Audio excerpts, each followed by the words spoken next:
Guluk kuygun adamzat, Oğul sağlık son kalan zat, Hastalıktan bolgun azat, son geç doyup ökünmegin. Guluk kuygun adamzat, Oğul sağlık son kalan zat, Hastalıktan bolgun azat, son geç doyup ökünmegin.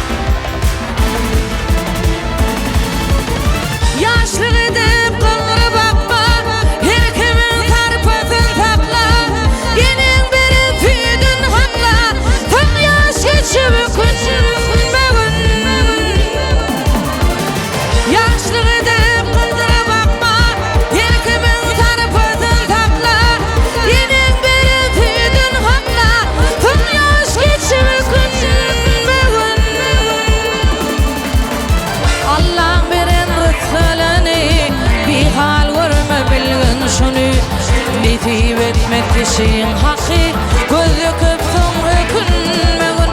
Allah veren rızklarını, bir hal görme bilgin şunu. Nitip etmek kişinin hakkı, gözü köpsün ökünmegin.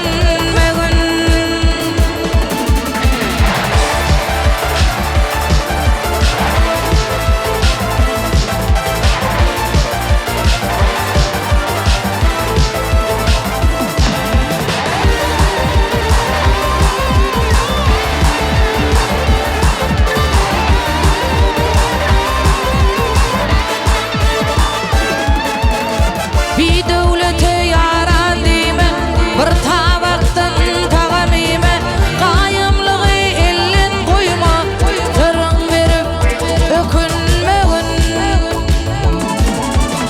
Bir devlete yaran dime, bir tabaktan tağam ime, kayımlığı elin koyma, tırın verip ökünmegin.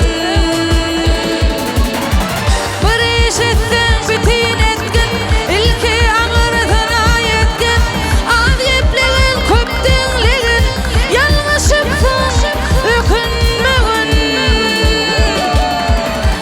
Bir iş etsen bitin etkin, ilki ağırtına yetkin, adiyepligin köptinligin, yanlışıpsın ökünmegin. Allah veren rızklarını, bir hal görme bilgin şunu. Nitip etmek kişinin hakkı, gözü köpsün ökünmegin. Allah veren rızklarını, bir hal görme bilgin şunu. Nitip etmek kişinin hakkı, gözü köpsün ökünmegin.